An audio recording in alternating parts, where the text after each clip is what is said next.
네. 오늘 우리에게 주신 하나님 귀한 말씀은 마태복음 5장 17절입니다.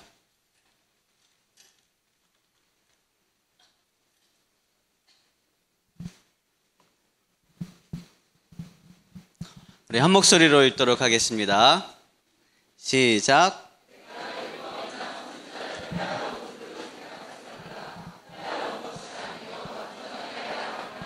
아멘. 여러분들의 기도로 인도네시아 단기 선교 잘 다녀왔습니다.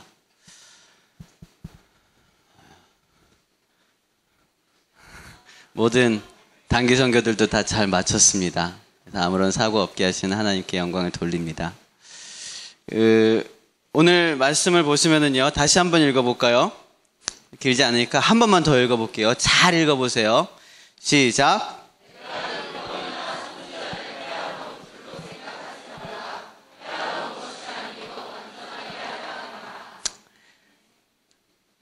이 누가 하신 말씀입니까? 누구한테 하신 말씀이죠? 네, 제자들과 무리들에게 한 이야기인데요.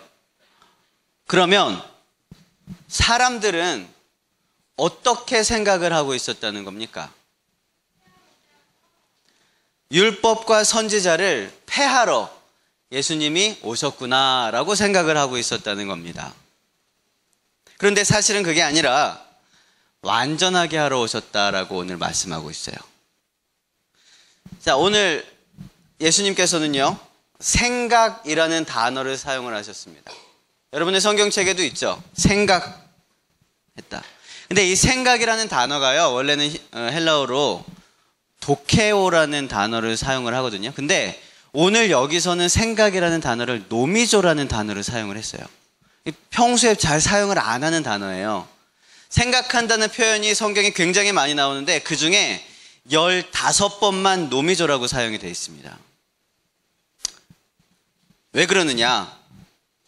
이 노미조라는 단어로 생각한다라는 표현을 할 때는요, 대부분 이럴 때입니다. 잘못 생각하고 있을 때. 그러니까 예를 들면 그런 거예요. 누가복음 2장에도 나오는데요, 예수님의 가족들이 예수님과 함께 예루살렘 성전으로 갔다가 다시 집에 돌아오는 길에 그 부모가 생각하기를 일행 중에 예수님이 같이 있겠지라고 생각하고 하루길을 온 다음에 보니까 없어요. 어린 예수, 10대의 예수가 없어요. 그때 일행 중에 같이 있겠지라고 그때 이 단어를 사용을 합니다. 그러니까 잘못 생각하고 있을 때, 우리말로 좀 더 정확하게 하면 착각하고 있을 때, 가상으로 상상하고 있을 때, 특별히 잘못 생각하고 있을 때, 또 마태복음 10장에 이런 얘기 나오죠. 나는 화평을 주러 온 것이 아니라 검을 주러 왔다, 이렇게 얘기를 하십니다, 예수님. 그때 너희는 내가 화평을 주러 온 줄로 생각하고 있지만 나는 사실 검을 주러 왔다, 이렇게 표현할 때 그 생각이라는 단어, 착각하고 있다, 잘못 생각하고 있다, 그럴 때 이 노미조라는 단어를 사용을 하는데요. 사람들은 잘못 생각하고 있었습니다. 사람들은 예수님이 오신 이유가 율법과 선지자를 폐하러, 완전히 이제 끊어버리러, 와해시키려, 해산시키려, 해체시키려고 오신 줄로 알았다, 착각하고 있었다라는 것입니다. 그런데 사실은 예수님께서는 율법과 선지자를 다 완전하게 하시기 위해서 오셨다고 오늘 말씀하고 있습니다. 그런데 여기서 왜 이 노미조라는 단어를 사용을 했을까라는 겁니다. 이 노미조라는 단어의 어원이 뭐냐 하면은요, 노모스라는 단어거든요. 여러분 잘 아시는 단어죠? 이게 율법이라는 단어예요. 율법. 노모스라는 단어가. 그러니까 오늘 본문 말씀에 보시면 율법이라는 단어도 나오고 생각이라는 단어도 나와요. 그러니까 두 개가 사실은 노미조, 노모스 그래가지고 그 당시에 사람들이 딱 이 예수님의 말씀을 듣고, 혹은 그 당시에 이 마태복음을 기록한 사람들의 글을 읽었을 때에 노미조와 노모스가 따닥 두 개가 연결돼서 딱 나오니까 머릿속에 어떻게 생각이 들겠어요? 두 개의 어떤 연관성에 대해서 자기도 모르는 사이에 탁 느낌을 들게 되는 것입니다. 자, 노모스라는 단어가 율법이라 그랬어요. 규정되어지는 것입니다. 그런데 노미조라는 것은 착각이라 그랬습니다. 잘못 규정되어지는 것입니다. 이 두 가지가 같은 선상에 딱 나오고 있는 거예요. 그러니까 사람들이 이 이야기를 들었을 때 어떻게 생각을 할까? 순식간에 여러 가지 생각이 꼬리에 꼬리를 물고 따다다닥 나올 겁니다. 아, 율법과 선지자를 폐하러 온 줄로 잘못 생각하고 있었구나. 아, 생각은 언제나 정확한 것이 아니구나. 생각이 잘못될 수도 있구나. 그 어원이 같은 율법도 마찬가지로 율법은 언제나 완벽하지 않구나. 않을 수도 있겠구나. 율법도 무엇인가 부족한 것이 있겠구나. 라는 생각이 순식간에 다다다다닥 지나갈 수 있었던 그 당시에 사람들은, 한국말로 봐서는 잘 몰라요. 하지만 원어로 봤을 때는 그렇게 상상을 할 수 있었을 겁니다. 그렇습니다. 율법은 완벽한 것이 아니었어요. 완전한 것이 아니었습니다. 율법은 하나님의 나라를 가리키는 이정표와 같은 것입니다. 여러분, 모르는 길을 갈 때 이정표는 너무나 중요합니다. 지도나 나침판이 있다면 더욱더 유용하고요. 그리고 요즘은 내비게이션이 있죠. 내비게이션을 보고 가면은 정말 아무 생각도 안 하고 그냥 내비게이션만 보고 따라가면 목적지에 다다르게 됩니다. 그런데 내비게이션이나 지도, 나침판, 이정표 이런 것들이 우리의 목적지는 아니에요. 우리의 목적지를 알려주는 여러 가지 수단 중에 하나가 되어지는 것입니다. 율법이 무엇이라 그랬습니까? 율법이 이정표라 그랬습니다. 하나님의 나라를 가리키는 이정표라고 했습니다. 내비게이션도 지도도 혹은 무슨 어떤 도구들이 있다 할지라도 목적지가 설정되어 있지 않으면 그건 아무런 소용이 없는 거예요. 아무짝에도 쓸모없는 것입니다. 구약시대에는요, 이 율법을 통해서 하나님의 약속이었던 메시아 그리스도를 기다려왔습니다. 율법을 통해서 하나님의 나라를 가리키는 그 율법을 통해서 어렴풋이나마 하나님의 나라를 상상해 왔었던 거예요. 아, 나를 이곳에서 구원해 줄 구원자가 이제 곧 오겠구나. 말씀을 통해서 구약시대에는 그렇게 알아오고 있었다는 것입니다. 믿어오고 있었다는 것입니다. 그런데 신약시대에 들어오면서 예수님께서 십자가에 달려 죽으시면서 그 약속, 할 거야 너희를 구원해 줄게 하던 그 약속이 결국은 성취되었습니다. 다 이루어진 거예요. 예수님께서 십자가상에 딱 달리셔서 마지막으로 한 이야기가 무엇입니까? 다 이루었다. 테텔레스타이. 다 이루었다. 성취되었다. 무엇이 성취되었다는 겁니까?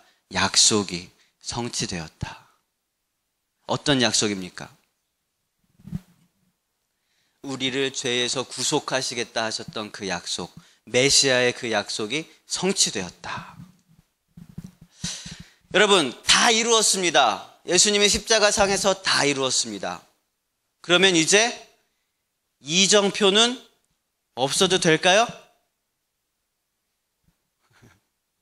있어야 됩니까? 집에 다 도착했어요. 그럼 이정표가 있어야 됩니까? 없어도 됩니까?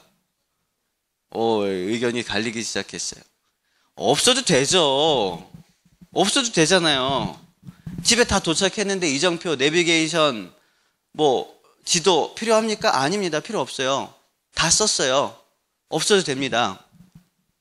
그런데 목적지에 도착했다는 것은 그때까지 우리를 인도하고 도와주었던 모든 이정표나 내비게이션 이런 것들이 그 효과를 할 일을 다 하고 이제는 필요가 없어졌다는 것이지, 그 모든 이정표와 그 모든 율법 이런 것들이 잘못되었다는 것은 아닙니다. 이걸 우리는 구분을 해야 돼요.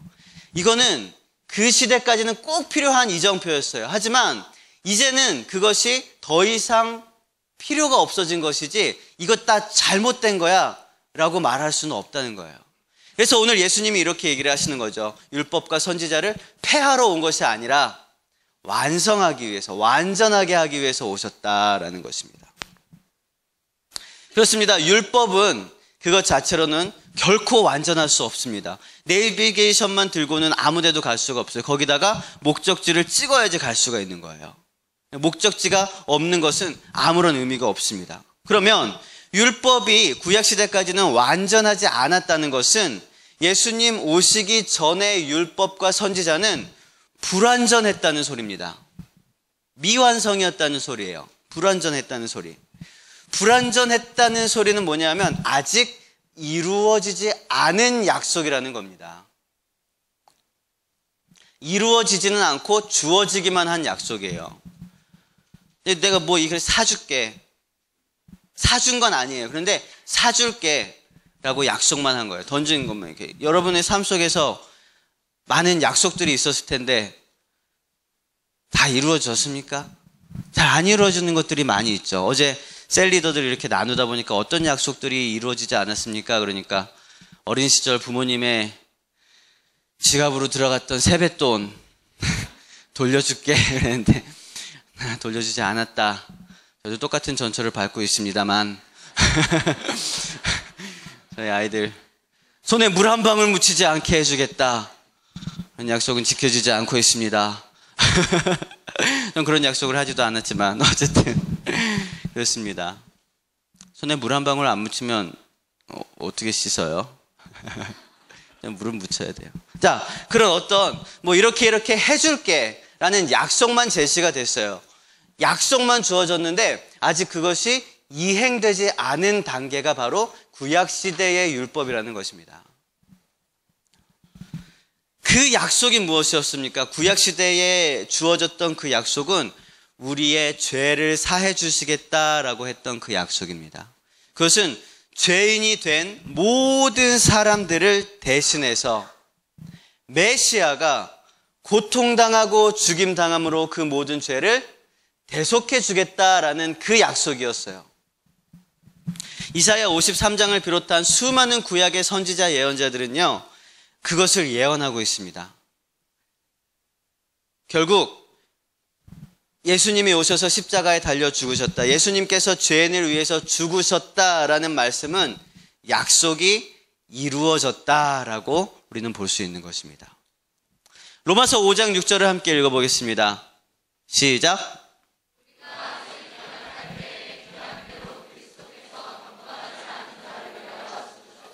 기약대로, 약속대로 하나님께서는 약속하신 그대로 그 약속을 이룬 것입니다. 구약의 그 구약, 이전의 약속, 구약, 오래된 약속, 그래서 구약이에요. 약이 약속, 약이에요. 그 구약, 이전의 약속이 이루어졌다는 것입니다. 우리 고린도전서 15장 말씀도 한번 읽어보겠습니다. 3절, 4절입니다. 시작.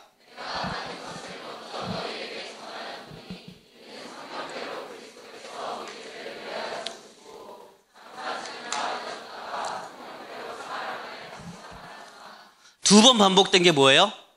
성경대로. 여기서 성경은 뭘 말하겠습니까? 고린도전서에서 사용된 성경이 뭐겠어요? 구약 성경입니다. 구약 성경. 성경대로, 구약에 이루어진 말씀대로 주님께서 우리의 죄를 위해서 죽으시고 장사 지내시고 그 다음에 또 어떻게 하셨어요? 부활하셨다. 성경에 기록되어 있던 말씀들이 이루어졌다는 것입니다. 약속이 이루어졌다는 것입니다. 예수님의 죽으심과 부활은 모두 구약의 약속의 이행이었어요. 자, 그런데 하나님께서는 약속을 지키시는 하나님입니까? 지키지 않으시는 하나님입니까? 신실하신 하나님입니까? 신실하지 않은 하나님입니까? 신실하신 하나님, 약속을 지키시는 하나님입니다. 그러면 하나님께서 구약시대에 내가 너희의 모든 죄를 대속할 메시아를 보내주겠다라고 약속을 하셨을 때 이미 그 마음 가운데는 아들 예수 그리스도를 고통 중에 죽게 할 그런 약속의 성취를 품고 계셨다? 아니다?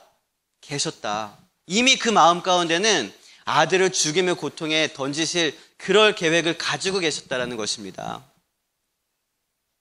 그러면 하나님께서 그 약속을 하셨으니까 지키셔야 되거든요.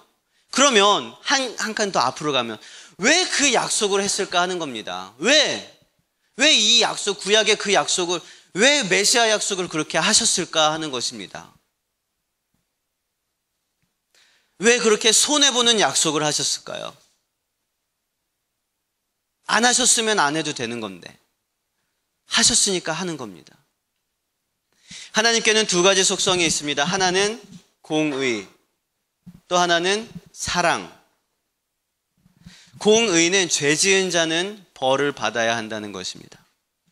사랑은 그 벌을 예수님께서 대신 받아서 믿음으로 우리 모두는 구원을 얻게 된다는 사실입니다. 이 두 가지 속성, 공의와 사랑. 이 사랑이라는 속성 때문에 하나님께서는 그 약속을 하신 거예요. 사랑이라는 속성 때문에. 즉, 이 구약의 모든 율법을 완전하게 하신 예수 그리스도의 십자가는 하나님의 사랑에 근거한 약속의 성취라는 것입니다. 사랑. 하나님의 사랑이 없었으면 구약 시대에 구약 약속도 없었을 것입니다. 메시아도 없었을 것입니다. 예수님도 없었을 것입니다. 예수님의 십자가도 없었을 것입니다. 아까 얘기한 건 이 땅에 오신 예수님을 말하는 거죠. 구원도 없었을 것입니다. 그 누구도 하나님 나라에 들어갈 수 없었을 것입니다. 무엇이 없었으면 하나님의 사랑, 하나님의 사랑이 없었으면. 그 사랑을 우리의 마음에 품는 것, 그 사랑을 우리도 하나님의 사랑을 간직하는 것, 그것이 율법의 완성입니다. 로마서 13장에 이렇게 이야기하고 있습니다. 한번 읽어봅시다. 시작.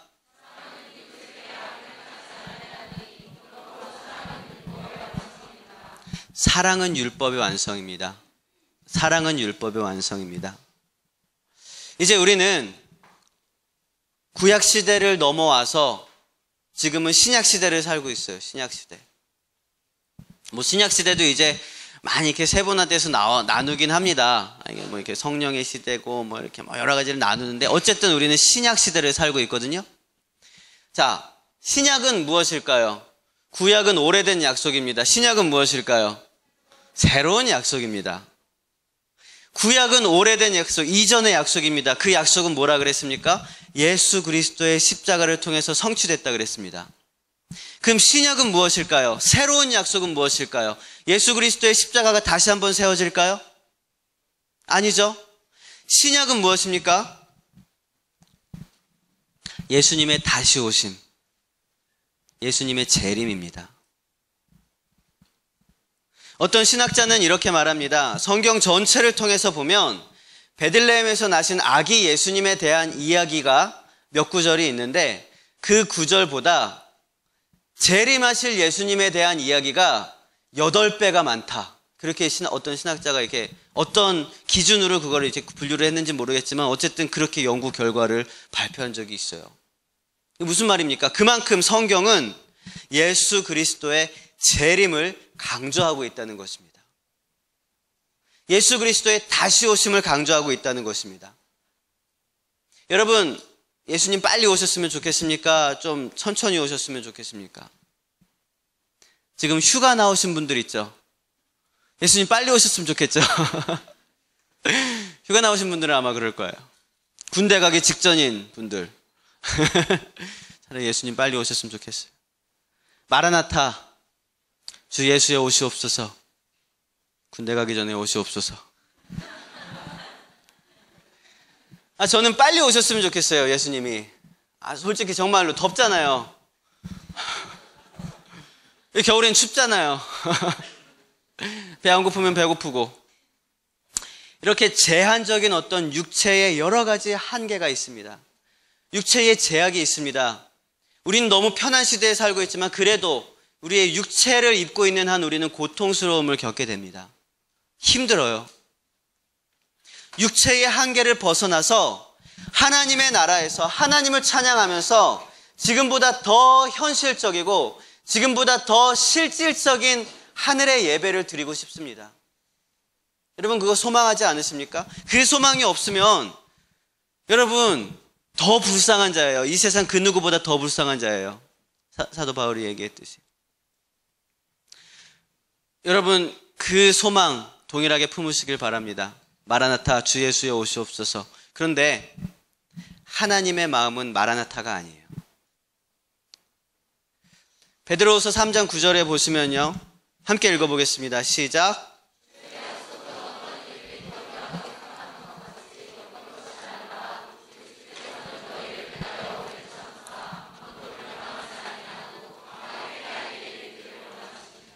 분명히 예수님은 다시 오십니다. 분명히 예수님 다시 오시는데 조금 더 기다리시는 이유가 뭐라 그랬습니까? 아무도 멸망하지 않고 다 회개하기에 이르기까지 기다리시는 거예요. 다 회개하여서 멸망하지 아니하기를 원하시는 것입니다. 그게 하나님이 원하시는 거예요. 우리가 원하는 건 마라나타, 주님 빨리 오십시오. 주님 너무 힘들어요. 세상 속에서 크리스찬으로 살아가기 참 힘드네요. 주님 빨리 오십시오. 근데 하나님의 마음은 기다려라. 너도 내가 기다려서 네가 이렇게 돌아온 거다. 기다려라. 그 기다림이 구원입니다. 여러분, 그렇게 기다리다가 수천 년이 흘러서 지금 2000년이 지나가고 있는 것입니다. 하나님의 마음을 아시겠습니까? 분명히 예수님 다시 오시긴 오십니다. 예수님, 주님의 때, 그날과 그때는 아무도 알지 못하지만 그날과 그때 반드시 있습니다. 그런데 어쩌면 그 하나님의 기다림은 너무너무 안타까워서 조금 더 오래될 수도 있을 것 같아요. 너무너무 하나님의 그 안타까움. 여러분, 주님의 다시 오심을 기다리고 기대하지만 동시에 안타까워하시고 기다리시는 그 아버지의 마음도 품으시길 바랍니다. 죽어가는 영혼들을 향한 하나님의 마음, 그것이 우리가 복음을 들고 세상에 나가야 할 근거가 됩니다. 가난한 한 가족이 미국으로 이민을 가려고 수년에 걸쳐서 돈을 모았습니다. 그리고 이민 비용을 마련을 해서 집에 있던 모든 살림들을 다 팔아서 이민을 신청을 해서 미국으로 가는 배를 탔어요. 배에 오르면서 아버지는 그 배에서 먹을 약간의 음식, 빵과 치즈만 조금 이렇게 준비를 하고 모든 물건을 다 처분을 했습니다. 그곳에 가서 정착할 비용으로 다 써버렸습니다. 그리고 배에서 몇 주가 되는 그런 항해 일정 가운데서 한 3일 정도 계속 빵과 치즈를 먹으면서 지냈습니다. 그래서 사흘째 아들이 아버지에게 이야기했습니다. 아빠, 빵이랑 치즈만 너무 먹으니까 너무 질려요. 다른 것 좀 먹고 싶어요. 그러니 아빠가 막 주머니를 뒤져가지고 5센트짜리 동전 하나를 찾았습니다. 그래가지고 이거밖에 없을 것 같다. 이거 가서 식당에서 아이스크림이라도 사 먹을 수 있으면 좀 사 먹어라. 그리고 아들에게 주었어요. 아들은 너무 신이 나서 5센트를 들고 배의 밑바닥에 있는 식당으로 달려갔습니다. 한참의 시간이 지난 후 아이는 다시 부모님께 달려왔습니다. 그리고 부모님께 이야기했습니다. 엄마, 아빠, 방금 아이스크림 3개를 먹고 스테이크를 먹고 왔어요. 그래서 아버지가 물었습니다. 아니, 5센트를 가지고 어떻게 그렇게 많이 먹고 왔니? 그러자 아이가 대답합니다. 이 배에 있는 모든 음식은 배값에 포함되어 있대요.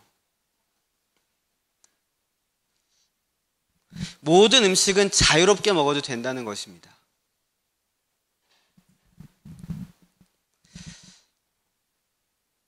여러분, 우리의 모든 죄는 이미 예수님의 십자가에서 해결되었습니다. 십자가의 약속은 2000년 전에 성취되었어요. 나의 어떠함과 상관없이 여러분들의 죄가 크든지 작든지, 여러분들의 아픔과 고통과 슬픔과 여러 가지 질고가 얼마나 그 분량이 크든지 주님께서는 2000년 전에 다 해결하고 가셨습니다. 그런데 아직도 우리는 죄책감을 느끼고 죄값을 치르면서 없는 주머니에서 탈탈탈 털어서 5센트 들고 가서 아이스크림 하나 사 먹으려고, 얼마나 답답하고 안타깝고 그런 상황입니까? 하나님께서는 우리가 이 땅에서 예수 그리스도의 보혈로 승리하면서 행복을 누리기를 원하십니다. 여러분, 자유하시길 바랍니다. 모든 죄책감에서, 모든 정죄함에서, 모든 아픔에서 자유하시길 바랍니다. 예수 그리스도의 십자가 보혈로 이미 다 해결되었습니다. 더 이상 그곳에 얽매이지 마시고 과거의 모든 상처와 아픔들, 견고한 진이라고 하죠. 모든 것들 가운데서 해방되시길 바랍니다. 이제는 더 이상 죄짓지 않기 위해서 살아가는 게 목적이 아니라 하나님 나라의 소망을 품고 주님의 오심을 기대하는, 주님의 다시 오심을 기다리는 그런 삶이 되시길 바랍니다. 지금은 신약 시대입니다. 구약 시대의 삶의 방식은 장차 오실 메시아 그리스도를 기다리면서 하루하루를 살아가는 것이었어요. 그 메시아가 오셔서 우리를 해방시켜 주시겠지, 그 믿음을 가지고 살아가는 것이 구약 시대의 삶의 방식이었습니다. 구약 시대의 믿음이었습니다. 때로는 그 메시아의 의미가 왜곡되었어요. 그래서 이스라엘의 독립을 소망하는 사람들의 언어가 되기도 했습니다. 그러나 어쨌든 결국 전 인류의 구원을 위한 그리스도의 십자가의 약속은 성취되었습니다. 이제 신약 시대입니다. 신약 시대의 삶의 방식은 무엇입니까? 신약 시대의 삶의 방식은 하나님 나라의 소망을 품고 사는 것입니다. 물론 구약 시대의 잘못된 메시아 사상, 그렇게 이렇게 왜곡된 것처럼 신약 시대의 그 재림에 대한 부분들도 몇몇 잘못된 이해와 해석들이 있어서 이단들이 많이 나타나고 그랬습니다. 몇 월 며칠 이렇게 주님 오실 것이다, 그런 것들도 있고, 그렇게 하려면 이렇게 해야 된다, 저렇게 해야 된다, 여러 가지가 있습니다. 그러나 우리는 이 모든 것들보다 가장 우선해야 될 것은 다시 오실 주님을 기다리면서 하나님 나라의 소망을 품으면서 주님 전 앞에서 당당하게, 감사하게, 기쁨으로 주님 만날 수 있는 그런 삶을 하루하루 살아야 하는 것입니다. 지난 주간에는 날씨가 참 안 좋았습니다. 너무 덥기도 한 날도 있었고요. 비도 많이 오기도 하고, 갑자기 하늘이 막 이렇게 어두워지기도 하고 막 그랬어요. 어제는 한 20분, 30분 정도 막 번개도 치고 전기도 나가고 막 그랬습니다. 저녁 때 우리 청년들이랑 나눔을 이렇게 하면서 들어보니까 몇몇 청년들이 그랬다더라고요. 야, 이거 이러다 주님 오시는 거 아니야? 그런 식으로 얘기를 했어요. 저도 어린 시절에 하늘에 막 낮인데 막 껌껌하고 막 비 많이 오고 그러면 야, 주님 오시려나 보다 그렇게 생각하곤 했습니다. 여러분, 삶의 모든 영역에서 주님의 오심을 예비하시길 바랍니다. 삶의 모든 영역에서 하나님의 마음을 품고 주님의 소원을 들어드리시는 그런 저와 여러분 되시길 주님의 이름으로 축원드립니다. 우리 말씀을 정리하겠습니다. 율법과 선지자는 불완전한 상태였습니다. 완벽하지 못한 상태였습니다. 여러 가지 미흡한 면들이 많이 있었습니다. 미완성이었어요. 그래서 사람들은 예수님이 오신 이유를 그 미흡한 율법, 그 불완전한 선지자들의 예언을 폐하러 오신 줄로 알았습니다. 그런데 그게 아니었어요.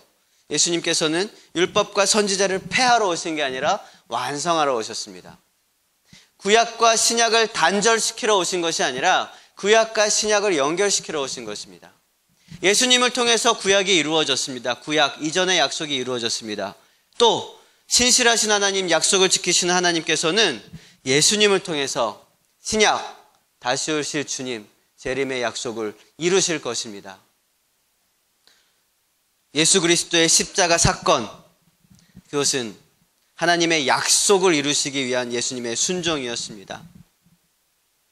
하나님의 그 약속으로 인해서 우리는 죄와 사망의 모든 올무에서 노임을 받게 되었습니다. 새로운 생명으로 주님 앞에 나올 수 있게 된 것입니다. 이제 생명을 얻었습니다. 구약의 약속에 의해서 생명을 얻었습니다. 구원을 받았습니다. 그러나 우리의 목적은 단순히 생명을 얻는 데 있는 것이 아닙니다. 신혼부부가 아이를 낳고 나서 그 아이를 낳았다 끝 이게 아니잖아요. 그 아이를 양육시키고 교육시키고 더 오랜 시간 그렇게 자라나게 도와야 되는 거 아닙니까? 그런 것처럼 구원받은 이후의 삶이 어쩌면 더 중요한 거예요.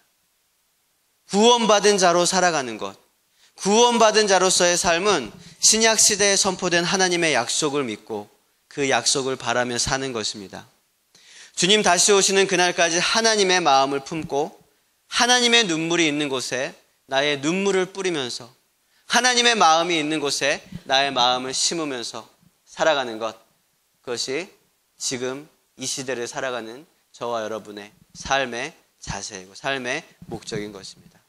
우리 함께 찬양하고 기도하겠습니다.